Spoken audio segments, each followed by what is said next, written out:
work in school, and we're going to have the presentations about the articles you work on before the mobility. We are going to start with France, then we are going to continue with Italy and Spain, and after the break we are going to see what the Greeks and the Romanians work. Okay, so I'm going to introduce you. This is Ronan and Mathilde. Bonne chance. Thank you. So hello everyone. I wanted to introduce myself, but she did it, so that's fine.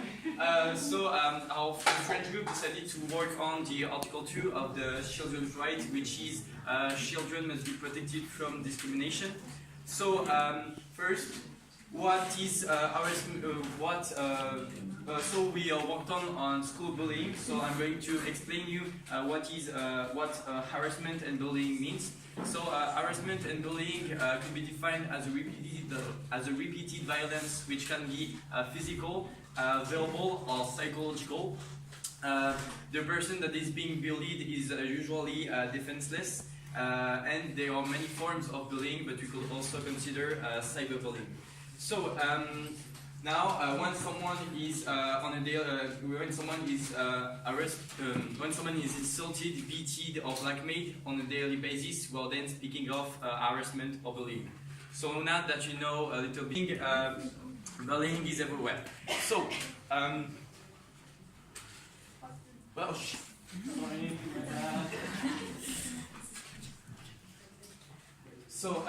as you can see, after the definition, three main ideas can appear.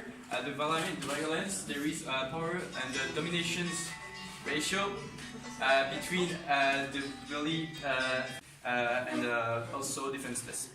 So, why do people bully other people? Sorry. Why do people bully other people? Because first, well, they are douchebags, and then because most of the time the victims are rejected because of her or his parents, because she or he is too small, too big, too fat, too weak, and all the things like that. Yeah, please. But bullying is everywhere, and you can be bullied at any time of your life. At any moment of your life, you can be bullied at your work, in the sports club, in the street, everywhere. So now that I introduced you what bullying and harassment means, I'm going to tell you more about school bullying. So first, I'm going to give you some numbers. The numbers behind me aren't the numbers that I'm going to say. These are the more precise numbers of 2014, I guess. That's it, yeah, that's it. Now I'm going to speak about 2017. In 2017, 700,000 French students from 6 years, indeed, after being bullied, a victim suffered from no, they don't suffer. God, I'm so stressed. Okay. If you are under 18 years old, and if you are over 18 years old, you will have to give money to the parents victim.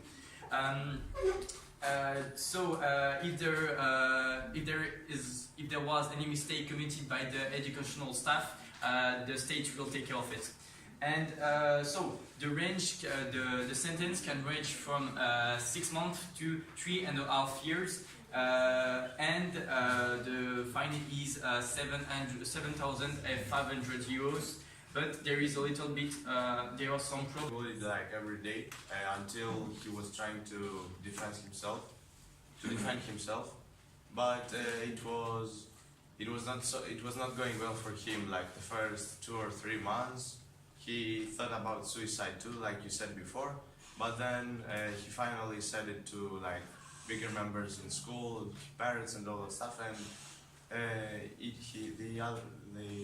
his parents got money from the other family whose son was bullying. I think like 300,000 euros or something.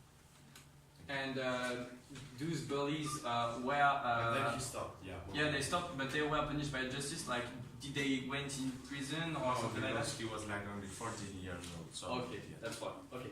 So now that I spoke to you about bullying, Mathilde will talk to you more about how you can deal with it and how you can solve bullying problems.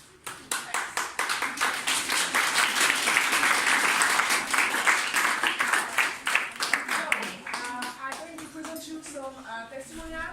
So first, we have the story of Mathilde Monet. Mathilde Monet is a French girl who is being bullied at the middle school. So now Mathilde Monet is our at school. So Roland and me have interviewed her. So we see after some questions and the response of Mathilde Monet. So this girl has write a book like you can see here. 14 years old arrested, and Roland give you the story of Mathilde Monet. So if you want to see more about a story, you can read the leaf. Yeah, and I will give you also other stories of bullying. Yeah. So There is three stories, Yep. like at the less important with more important. So Mathilde Monet talked her parent at bullying, so she stopped it. So after we have the story of Jonathan Destin, who had book 2, like you can see the title here. So Jonathan Destin was bullying during 6 years. She write a book 2, and she is adapted into a movie. So this is not really a book of Marion Fraisse because Marion Fraisse hunged himself, so she's dead. And his mother write a book and take complaint on fighting against bullying. So her mother, Noah Fraisse, are writing this book. So after, like I say you have a question with Roland and me asked it for Mathilde Monet. So Roland reads the question and I'm going to read the response, the answer of Mathilde Monet.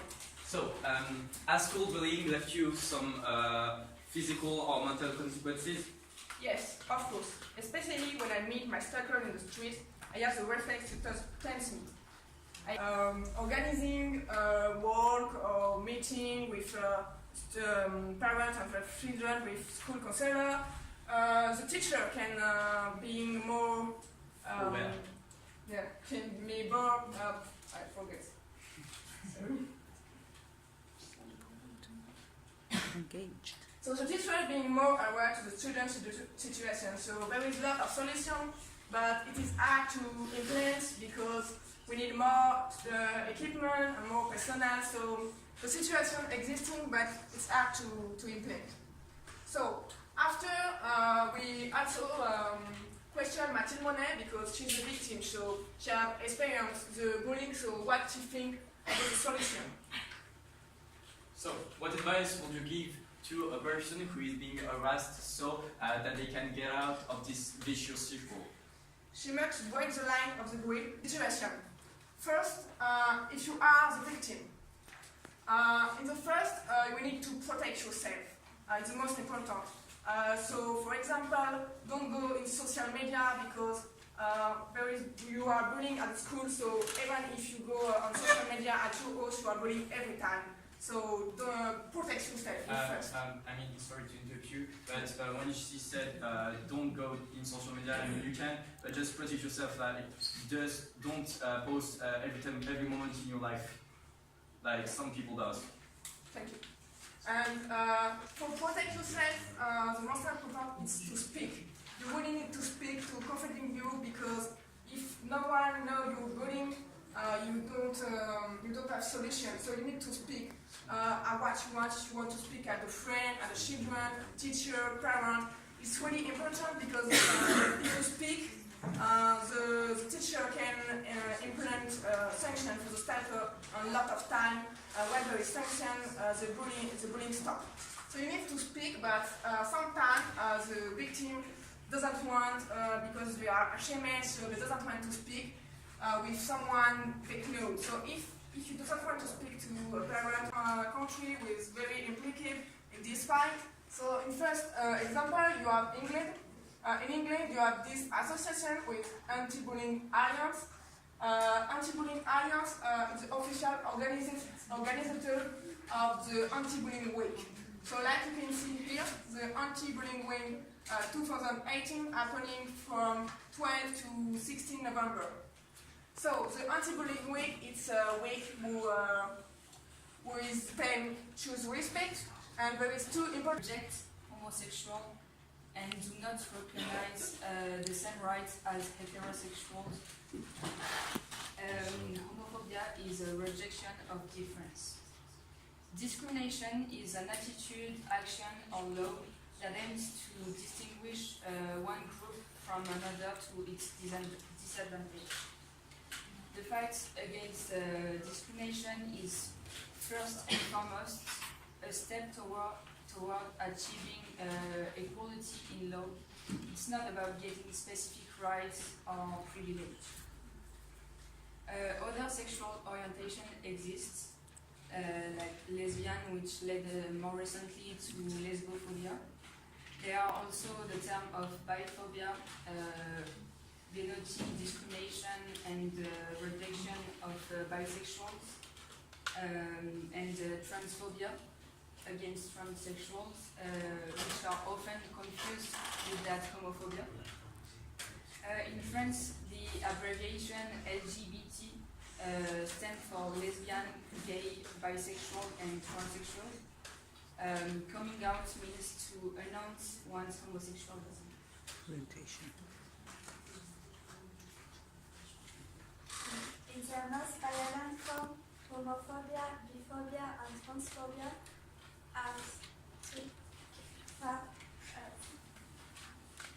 are expressed through physical violence and can include jostling, rape, and even murder. In a more everyday form, they result in reaction of admit or not, exclusion, verbal or visual, mockery, humiliation, harassment, damage to property, and discrimination. They can also be the subject of a taboo. They manifest themselves in all areas of life, with friends, with neighbors, with parents, and especially in middle school and high school. In the report of SOS Homophobia, they recorded in 2007 1,280, the ALP recorded notes that 85% of gay and lesbians believe that they are already felt an implicit homophobia in their workplace. Since 2002, 14 men have lost their life because of their homosexuality. In order to fight against all this discrimination against homophobia, the 17th May has been declared as the International World Day Against Homophobia in France homosexuals. The social modernization law passed in 2002 officially prohibits discrimination in hiring and in the workplace based on rejection of homosexuals.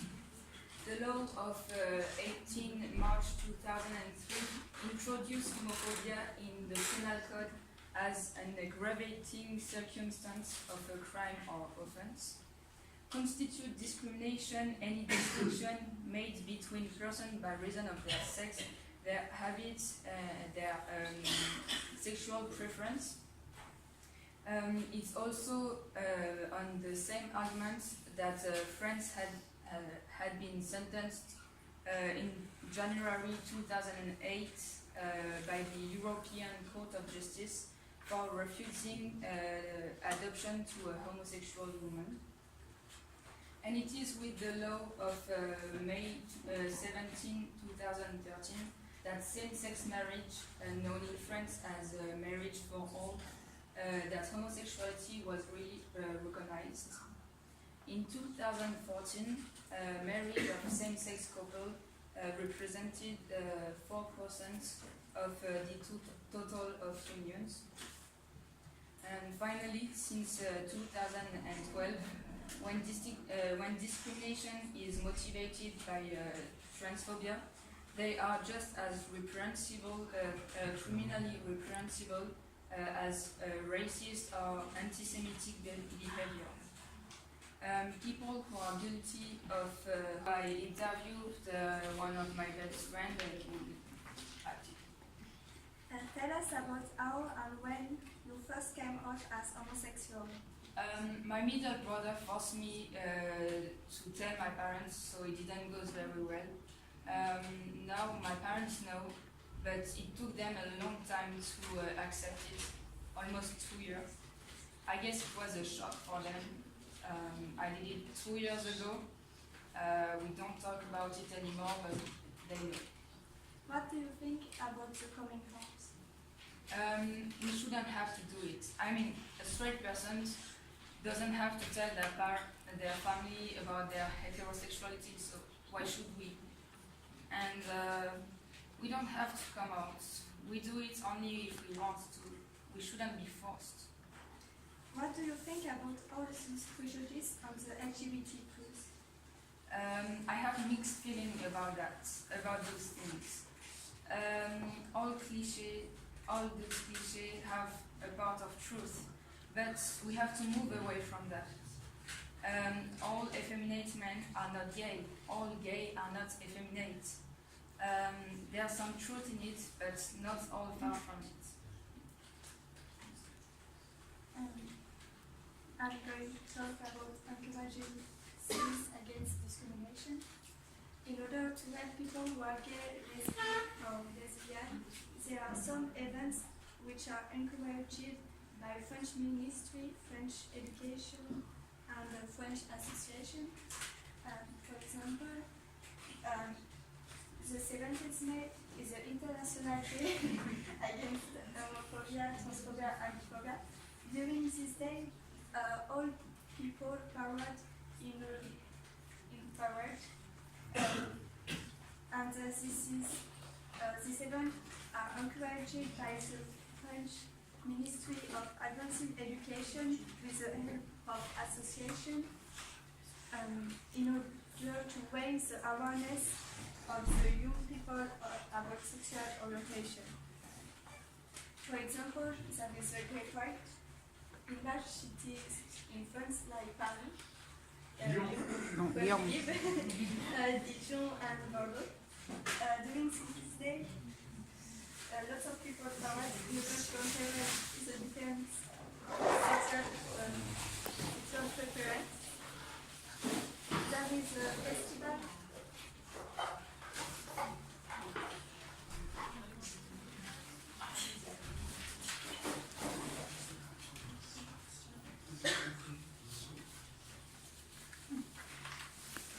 Paris, there is a festival whose name is Cherry Cherry. Cherry Cherry is an international LGBT film festival held in Paris in October or November. The festival is supported by the French Ministry of the Culture. There are lots of associations in order to help the gay. For example, in Lyon, there is APGN, which are an association for the parents and the future parents of a gay, because it's very important that the child should be good, that the children should feel safe in their family. Café Sexo Dégoût is another association where some gays and some young gays and old gays can meet together in order to communicate. And I think there was an advertising campaign in France in 2015, which are created by the French Education. For example, there were two people. This man is gay and this woman is lesbian, and there are some sentences that they can every time hear, like you are. Because in 2018, remain the most pronounced insults in the playground. A faggot is an offensive word for a gay man. In 2009, a young student filed a complaint against Facebook for complicity in inciting hatred and violence against the homosexual community. He had noticed some groups of people wanting to cut the hands of homosexuals and castrate them. Today, hundreds of homosexuals are insulted every day, and anti-same-sex marriage protests are organized in countries all over the world. So what is done in our school? In our school, not much things is being done. There are just some posters about it, but we think it's not enough, not at all.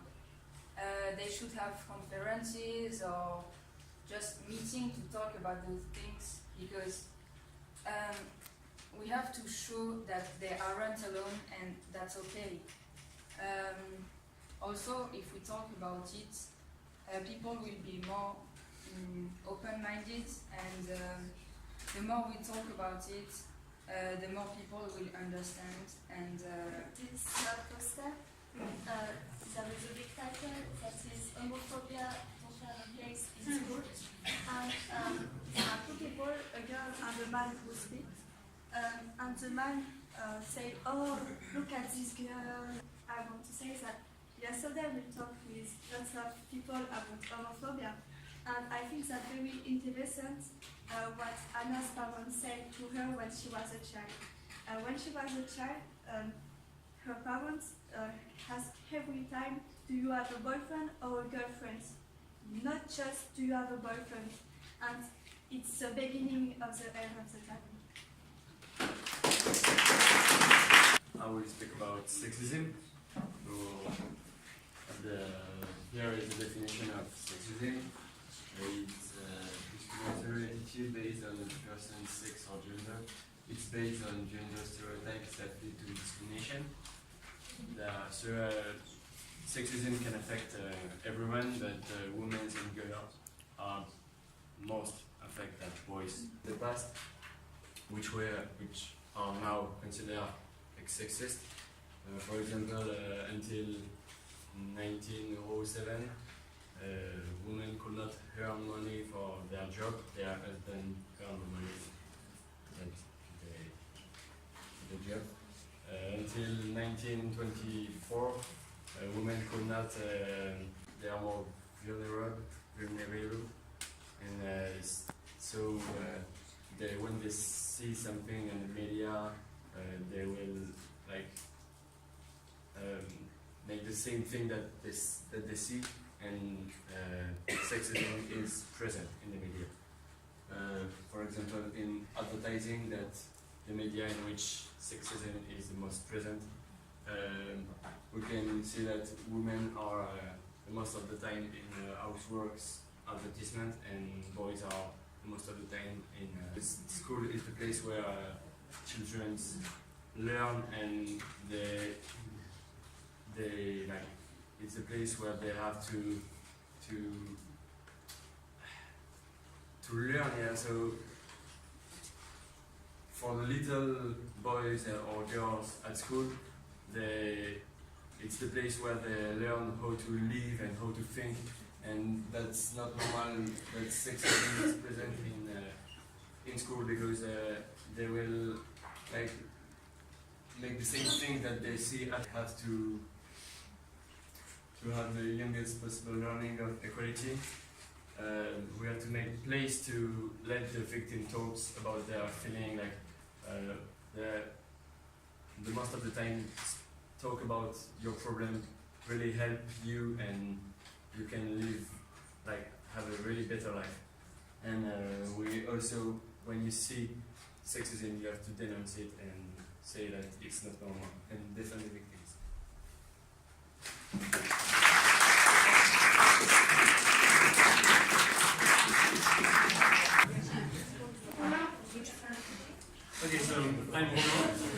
and I'm going to talk about handicap and children. So, first of all, let's define who is considered disabled or handicapped. A disabled person is someone who cannot do some things like all the other people. For example, if I miss an arm, I am handicapped. So that's an obvious example. But also, if I can't focus my attention on someone, on something, for more than, for example, 10 or 20 minutes, it's also a type of disability. And we have to call at the Convention of the Rights of the Child.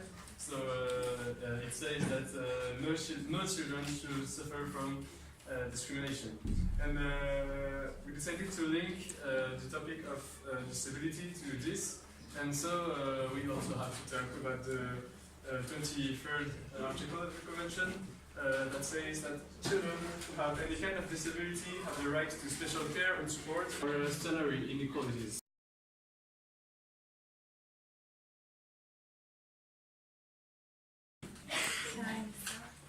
Yes.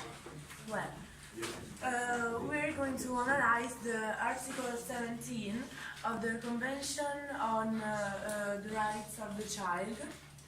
Article 17 states that cities party agree about the importance of mass media and social media about spreading information to children, as far as the information doesn't harm his social, physical, mental, and moral well-being.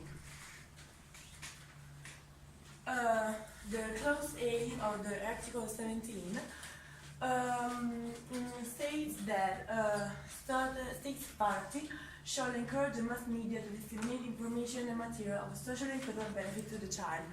That means that cultural spreading is very important because we all have to know our culture, our history, and we all must be like curious, and this will promote the well-being of society.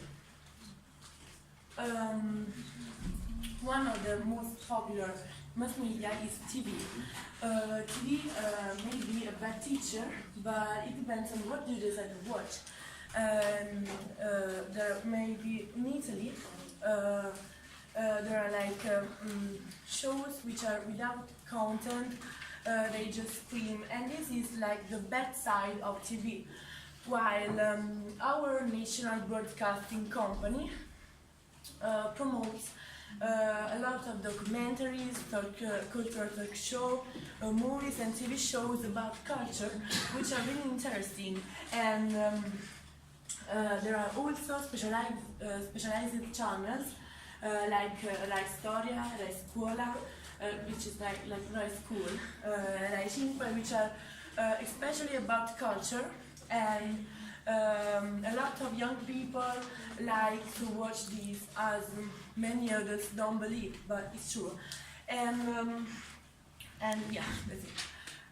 While clause B encourage about the international cooperation about spreading culture, and as far as this cause concerned, there is a TED on internet, which is a global community online about people who lead like a group of curious souls who just want to get more into all form of knowledge from science, history, philosophy, economics, and everyone could share their ideas. And that is really interesting, because it's like no profit, because profit is not always the point of something. That is totally free, and they also organize real meetings to share the ideas and culture.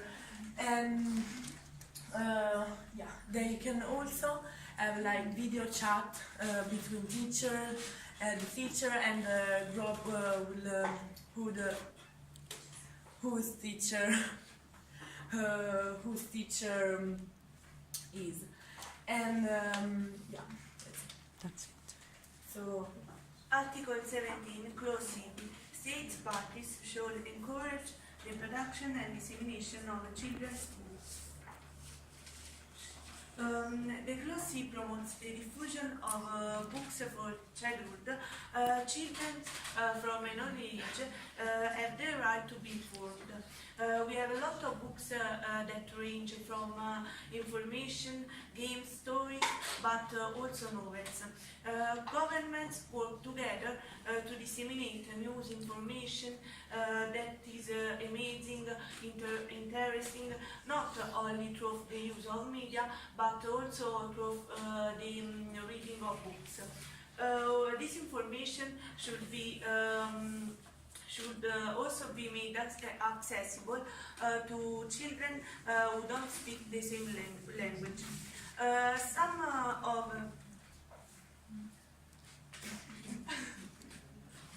Some of the traditional Italian classics are recommended for the formation of a child, like the novel The Newspaper of Giamburrasca or the novel Pinocchio.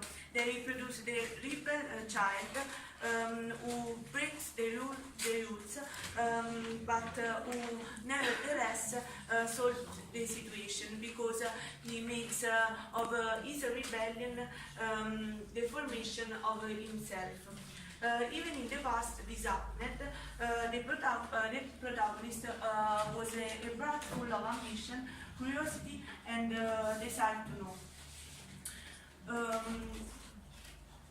Cuore, Heart in English, is a children's novel written by Edmondo De Amicis in Italian.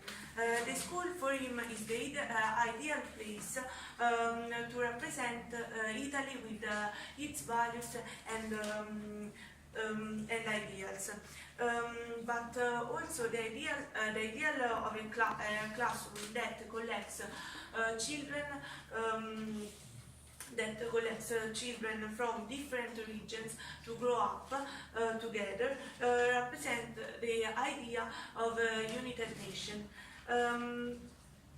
Another important factor is that the author speaks of the lower class with ambition.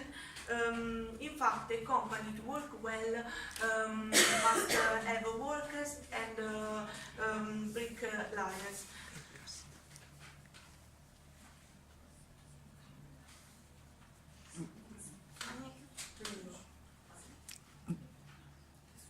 Aspetta un attimo.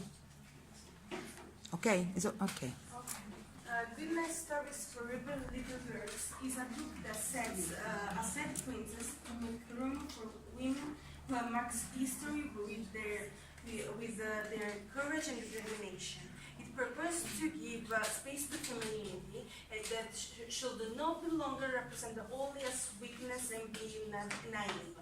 Because being a woman means, first of all, possessing a solidity that emerges unexpectedly. It means being able to make oneself vulnerable, giving all of themselves.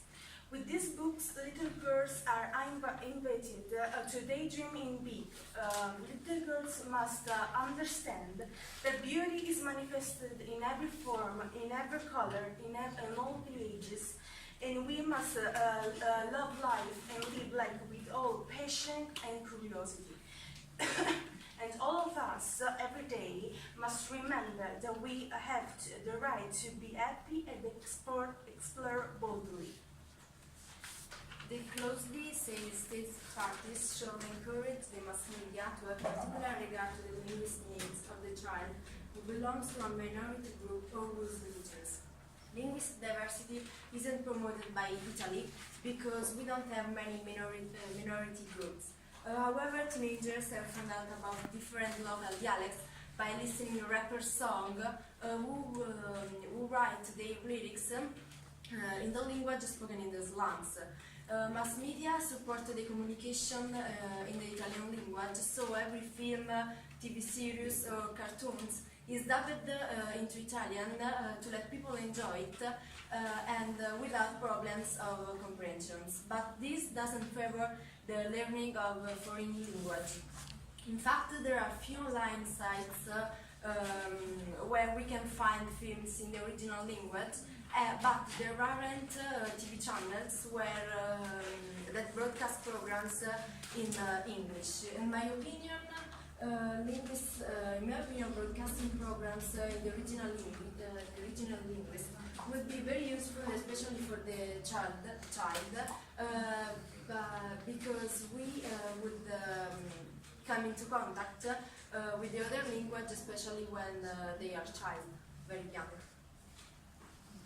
Closely, states parties should encourage the development of appropriate guidelines for the protection of the child from information material injurious to his or her well-being, bearing in mind the provision of Article 13 and 18.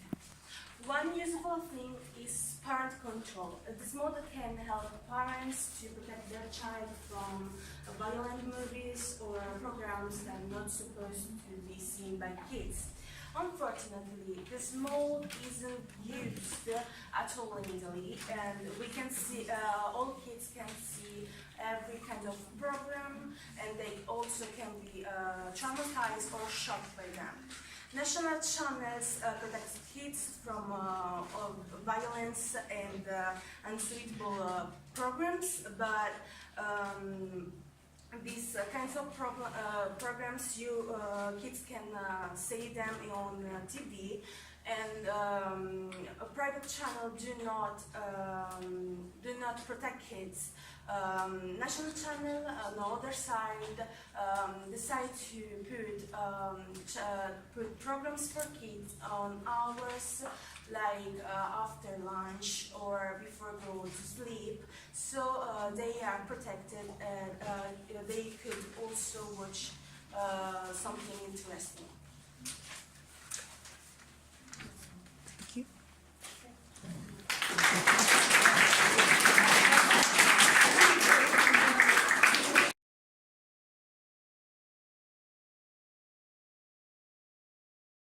So welcome back for the last session of this activity.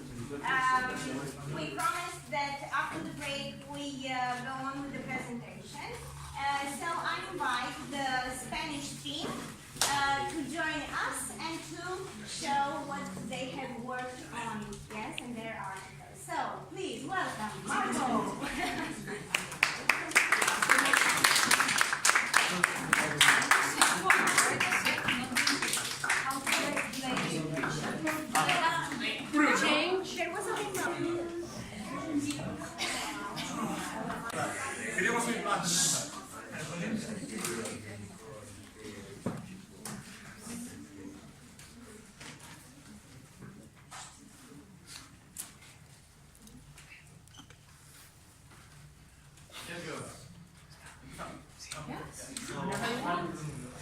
Now we are going to see children's rights to education. Here we can see two articles of the UNCRC, that is the Convention on the Rights of the Children. And the first one tells us that all children and young people have the right to education, no matter who they are.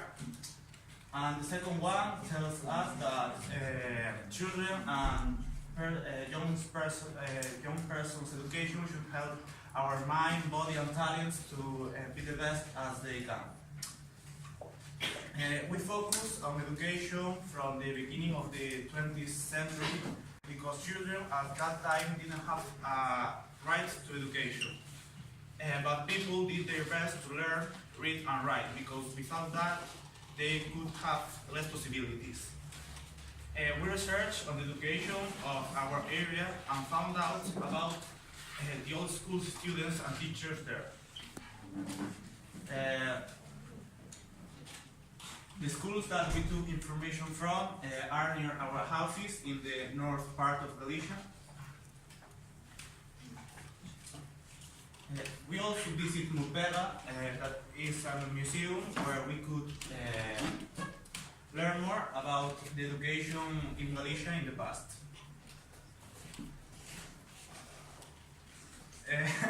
This is a rural area where people didn't have resources to study in bigger cities. So this is why rural schools were built there. Most of that schools are not being used now, but some of them are used to, well, have become meeting places for neighborhoods. This is an American school. They were built with the money of a group of people that, when they traveled to America. They spent all this money in education because they realized that a good education was very important, because when they traveled, they didn't have a lot of knowledge. So now is Ricardo going to talk about the teachers.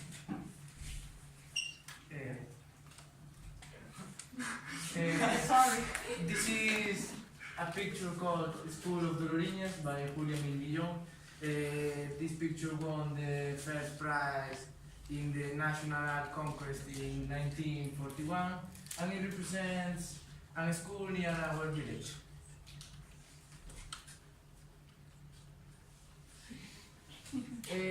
First teachers did not have a lot of knowledge, so they taught students basic things like write, reading, and a bit of maths. In the federal schools, teachers sometimes used to taught in their own houses. This is a ferrado, an organization method. Children's parents pay the teachers with the amount of corn or wheat that fits in a bowl like that. So that's why these schools are called escolas de ferrado. In some schools, the teacher lives in the same building as the class is running. So in the down floor is the school, and in the top floor is the teacher's home. Now, this is a classroom in a school in the years of the Spanish Republic. In these ages, a lot of schools were built. And this is a table of a teacher with all the equipment like books, writing machine, and things like that. And this is a classroom in a school in the years of Franco's reign. Now it's my turn. And some of these schools are ruined, and here we have like the old photo of the school, and this is how it looks nowadays. And this is another like ruined school. It's in Bruno's village. And here we have two photos of two teachers, and one is Nela, teacher of the Labrada school, and the other one is Maria Paredes Villamarin. And as you can see in the quality of the photos, the first one, there was like more time ago, yeah. And now I'm going to talk about the students. There were students, but children of all ages, more or less 5 to 16 years old. But they usually start at 11 years old because it was the age when they were old enough to walk alone. But there also were like younger students because they could go with their old brothers or sisters. Yeah, and here you can see better that they were like mixed. Here we have like the younger students, and at the back of the photo the others. And here is the teacher. And here we have like some students sitting in desks. And also in the afternoons, the teacher, apart from studying, taught the girls how to sew clothing. And the children went to school when they had just finished, had just done the housework or the country work ordered by their parents. And in the photos you can see like old books and slates that they were like the children learn how to write there before writing in paper, because the paper was like expensive. And that's all. And now we're going to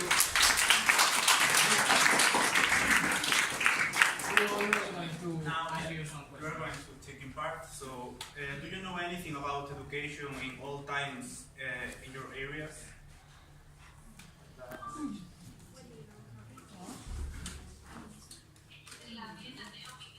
I'm sorry.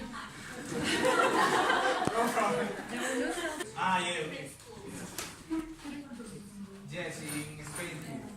Yeah, In depends. some schools they were separated. Most of the time there was one class and one teacher for all the ages because the schools are very small. Yes. In Spain, too. There are like 5 to 16 years old. So now.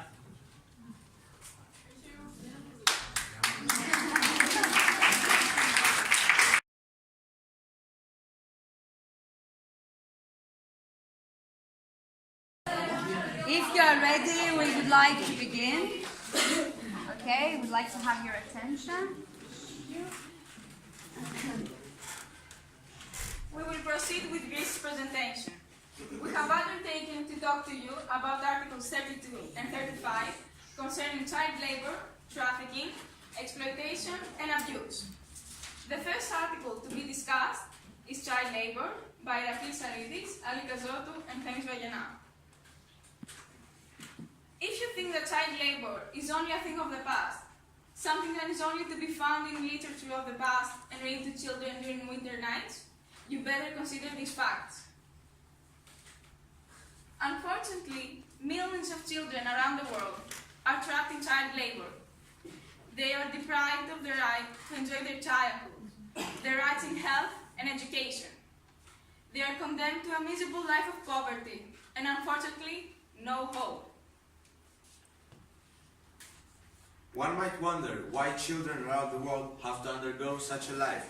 Child labor is the result of many factors, such as poverty, social norms, lack of decent work, opportunities for adults and adolescents, and last but not least, migration. Factory Acts, a succession of laws on child labor, were passed in the UK in the 19th century. In 1856, the law allowed for child labor of children older than 9 years old for 60 hours per week, night or day. In 1901, the permissible labor age raised to that of 12. Some 60% of the child laborers were involved in agricultural activities, such as farming, dairy, and forestry.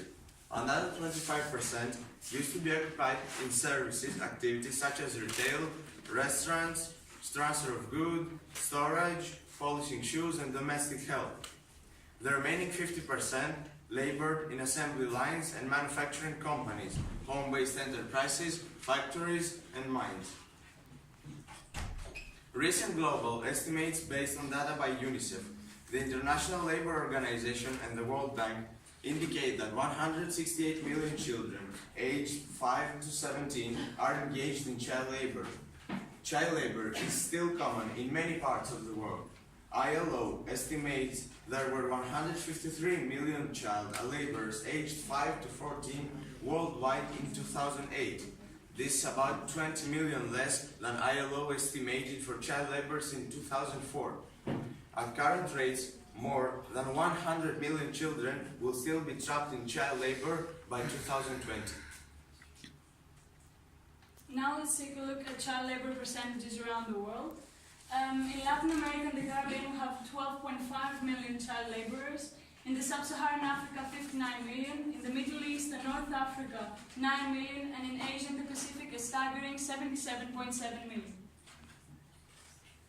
Now some interesting facts regarding child labor. 2 out of 3 child workers work alongside their parents in unpaid family work situations.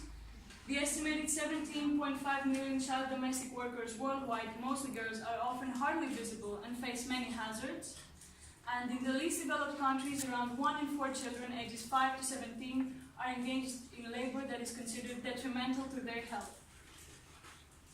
The forms of child labor depicted above are not the only ones that children suffer from worldwide. There are many forms of violence they undergo every single day, every minute. Consider slavery, trafficking. We have to do something. We need to make the invisible visible. Now we'll proceed with the presentation regarding Articles 34 and 35.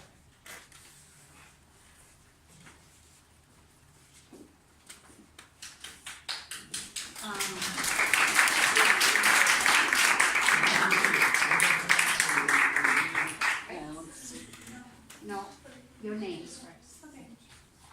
This is a presentation made from Semelis Keda, Maria Simona Sakalitza-Kiri, and Maria Curie. So, now concerning the article about children trafficking, let us begin with the definition provided by Cambridge English Dictionary.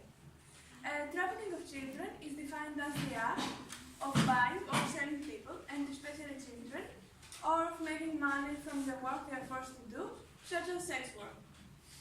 As shown in the graph, a great number of 20 million people are affected around the world. Half this number concerns the female population, and almost a quarter of this number affects children, which is actually an alarming percentage. So, there are many types of human trafficking, including the ones you see in the slide. Forced labor exploitation constitutes the biggest part, while other types include state-imposed forced labor, forced sexual exploitation, adoption, children begging, and children in drug trades. There are various methods employed in order to traffic children.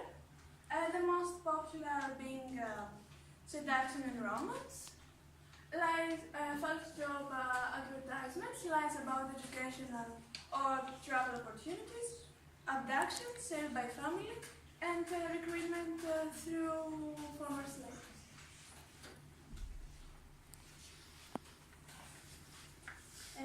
Now we're going to see what efforts have been made on an international level.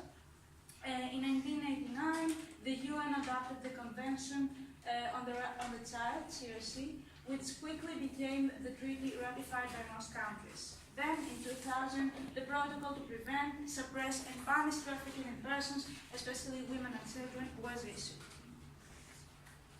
In 2005, the Council of Europe registered the Convention on Action Against Trafficking in Human Beings. And last but not least, in their 6th General Report, the Group of Experts on Action Against Trafficking in Human Beings, or GRETA, took an enormous leap to deal with this disturbing phenomenon, which we are going to analyze further. We would like to emphasize in Article 4 from OHCHR, or Office of the High Commissioner for Human Rights, which dramatically summarizes and illustrates the urgent need to encounter the problem. Now we're going to see more details on GRETA's 6th General Report. According to Greta's report, there are important gaps in children trafficking prevention. Consequently, more than 4,000 children were identified as victims of trafficking in Europe between the years of 2012 and 2015.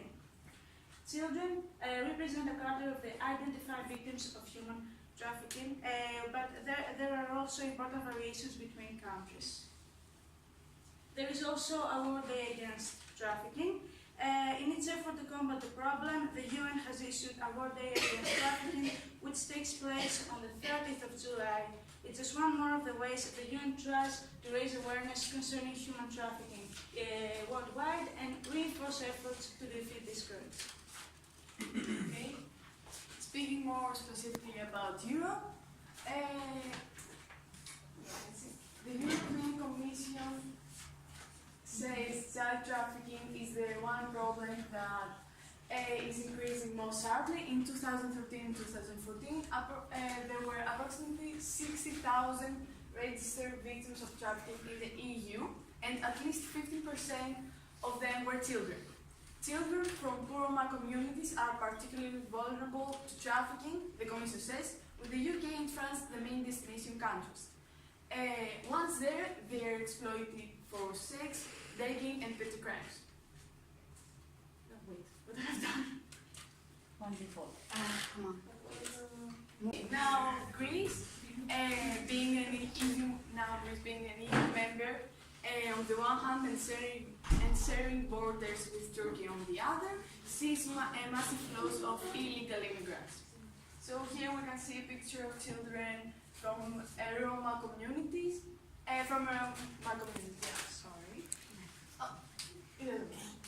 Okay, so this makes Greece both a transit and a destination country for our children. We're subject. Wait, I can't see. We cannot see because of the light. We're sorry.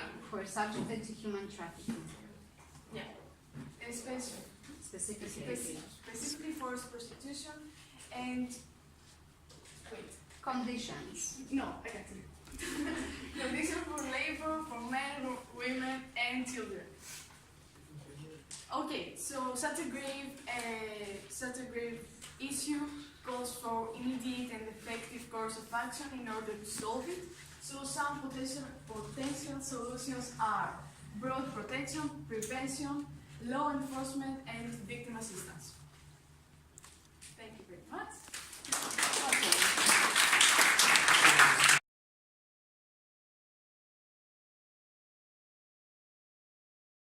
Dramatic way, the exploitation of children and especially female children when they are being trafficked to other countries, and you will see, we hope that you will understand what we're trying to show to you and sensitize you about. Thank you. Young girls have dreams, don't they?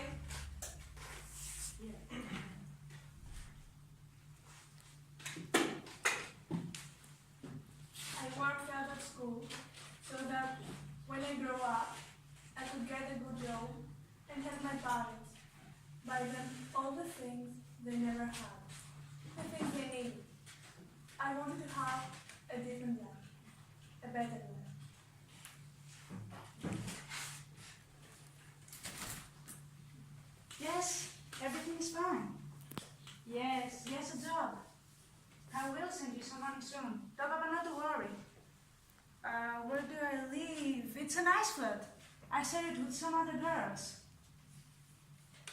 Things were hard at home, but we had neighbors whose children were sending money back home from England. So when someone my uncle knew said he could help get me in an office or a restaurant, my parents said yes. Of course, there was a price to borrow the money. Yes, I'm getting help with my English as well. Yes, everyone is so friendly. There were 12 of us in a van for 2 or maybe 3 days. We ran out of water long before we stopped. There was a baby crying, and they told to the mother, "We will throw your bones in the sea." I just prayed for it to be done. No boyfriend. No time for that. They say your parents owe a lot of money, and you work hard to pay it back. If you don't, we will kill them. They took my passport, and then it started. 12, 15 men every day. Yes, I am kept very busy. I got ill, but still, always, the men take on. Then, one day, as we were moving 3 of us in a van, it broke down. They were walking us along the street, and I just ran. They caught me, but I fell to the ground and started screaming. They came to help, and then someone called the police. They are ready to take me to a refugee center that helps traffic women. I'm beginning to get better. My English is getting better, and I'm helping the other girls. Most of them were saved, but I know that there are others still trapped like I was. Other girls in the same situation can be also helped. Other girls can be given hope that things can change. Will you give them that hope?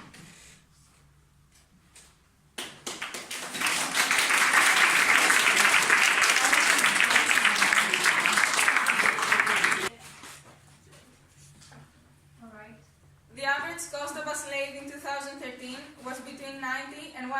million US. In most regions, 80% of trafficking involves sexual exploitation. The remaining 20% is generally for labor exploitation. The number of slaves on Earth today is estimated between 20 and 30 million.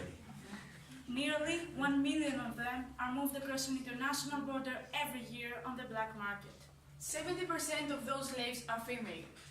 50% are children.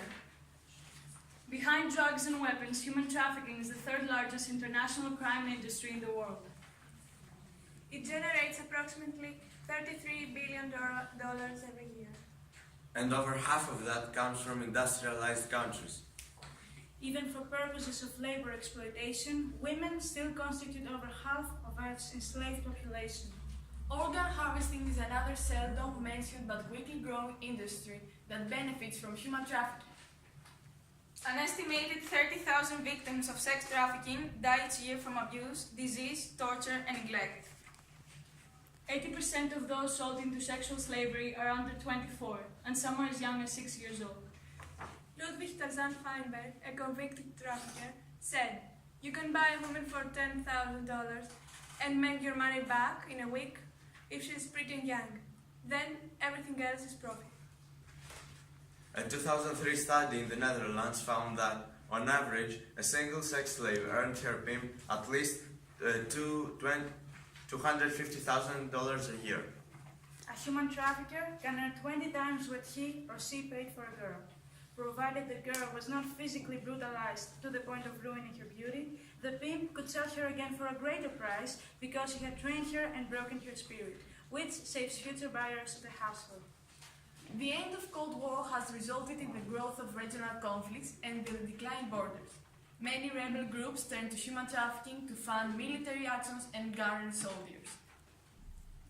According to a 2009 Washington Times article, the Taliban buys children as young as 7 years old to act as suicide bombers. The price for a child suicide bomber is between $7,000 and $14,000. UNICEF estimates that 3,100 children younger than 18 are currently trafficked to serve in armed conflicts worldwide. Babies are sold in the black market, where the profit is divided between the traffickers, doctors, lawyer, border official, and others. Researchers argue that as the economic crisis deepens, the number of people trafficked for forced labor will increase. Human trafficking is one of the fastest growing criminal enterprises because it holds relatively low risk with high profit potential. Criminal organizations are increasingly attracted to human trafficking because, unlike drugs, humans can be sold repeatedly. There are more slaves in the world today than ever before in history. Thank you very much. Present you Article 14. Article 14. Children have the right to think and believe what they want and to practice their religion as long as they are not stopping other people from enjoying their rights. Parents should guide their children on these matters. Margaret Mead said, "Children must be taught how to think, not what to think." Religious freedom is one of the fundamental human rights. It includes positive and negative religious freedom. Positive religious freedom encompasses in particular the freedom of an individual or community to practice any religion or conviction without any disadvantage. Negative religious freedom includes the right not to have any religion, either to renounce its own religion or belief, and not to be forced to adopt or directly or indirectly retain a religion or belief. This right is infringed quite often in Romania as well as in other countries. We've been doing some research on it and this is what we found. Although religious right is speech about care and love for me, there are cases where the way faith in God is interpreted by the parents does more harm than good to the child. Guided by their own interpretation of religious documents, some followers harm or even kill their children by refusing to give them proper medical attention. It is a case of a young student from Suceava who died after a railway accident in November 2015. Georgiana Raluca Purcă, a student in the 12th grade at Colegiul Dimitra Cantemir in Suceava, died because her parents Followers of a religious cult refuse the blood transfusion that could have saved her life. Other young people whose parents are part of the Pentecostal sect, the Christian of Idaho, United States, and adopt the same attitude towards a certain medical procedure, have lived to tell the story of the painful life they have been condemned by their own parents. With a simple search on Google, you can see a lot of other stories where religion has led parents to make decisions with serious consequences for the lives of their children. Maria Walton's case. Maria Walton is 20 years old and is one of the voices that managed to free herself from the guardianship of Mormon parents, another sect in which dogmas can get a dangerous interpretation. Yes, I would like to see my parents legally accountable, because it is worth it and because it may be a warning for others who think you can cure serious diseases only through faith, said a young fellow who suffers from pulmonary hypertension. Victims of religion. Amy Harrison, age 7, died of diabetes because of her religion, and his mother refused repeated pleas from friends and neighbors to take Amy to a doctor. She relied on intense prayer to cure her doctor. Shane Stokes said, "If you think your religion requires discrimination, you are probably misreading your faith." Cult differences do not prevent us from socializing with each other. In Suceava, we have several Christian schools authorized by the Ministry of Education in Romania, the Theoretic High School Philadelphia, the Christian School Nathanael, the Orthodox Primary School, and Kindergarten St. John, the New of Suceava. What about us? In our school, students come from families following the Pentecostal, Orthodox, or Adventist religion. We have separate religion classes, but the Christian values transmitted during these classes are the same: tolerance, understanding, altruism, and compassion. We get along very well regardless of religion. It is very rare to have conflicts, and when we have them, they usually arise because we are children, and maybe we are not mature enough to be totally tolerant and understanding towards each other. We package daily common activities in our school: Europe Day, charity fairs, gastronomy show, and sport. Stephen Aitchison said, "Open-minded people do not impose their beliefs on others. They accept that we all have a different perspective on life and to their own think in peace without judgment." Thank you. I'm Lorena, and we will talk about Article 31. According to Article 31 from the Convention of the Children's Right, all children have a right to relax and play and to join in a wide range of activities.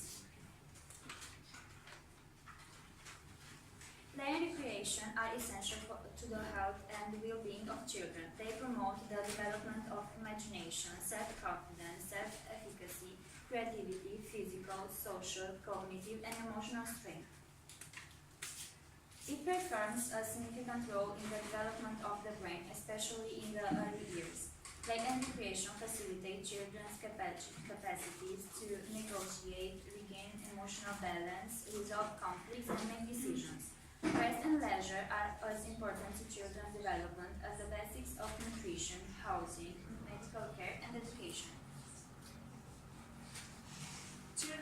Children learn by doing. They explore and experience the world around them, experiment with new ideas, roles, and experience, and learn to understand and construct their social condition within the world. Children's development can be supported by loving and caring adults as they relate to children from play. Involvement in a community's cultural life is an important element of children's sense of belonging. Children inherit and experience the cultural and artistic life of their family, community, and society. Children reproduce, transform, create, and transmit cultural through their imaginative play, song, dance, animation, stories, painting, games, street theater, puppetry, and festival. Children's play generates a culture of childhood. This right is often violated, and the main factors are lack of recognition of the importance of play and recreation. In many parts of the world, play is perceived as deficit time spent in frivolous or unproductive activity. Parents, caregivers, and public administrators commonly place a higher priority on studying or economic work than on play, which is often considered noisy, dirty, disruptive, and intrusive. Lack of sufficient rest. Children will lack the energy, motivation, and physical and mental capacity for meaningful participation or learning. Children also need leisure, defined as time and space without obligation, entertainment or stimulus, which they can choose to fill as actively or inactively as they wish. Unsafe and hazardous environments. Children need access to inclusive spaces that are free from inappropriate hazards and close to their own home. Physical hazards, polluted water, open sewer systems, overcrowded cities, uncontrolled traffic, poor street lighting, inadequate public transport, lack of safe local play areas, green spaces, and cultural facilities.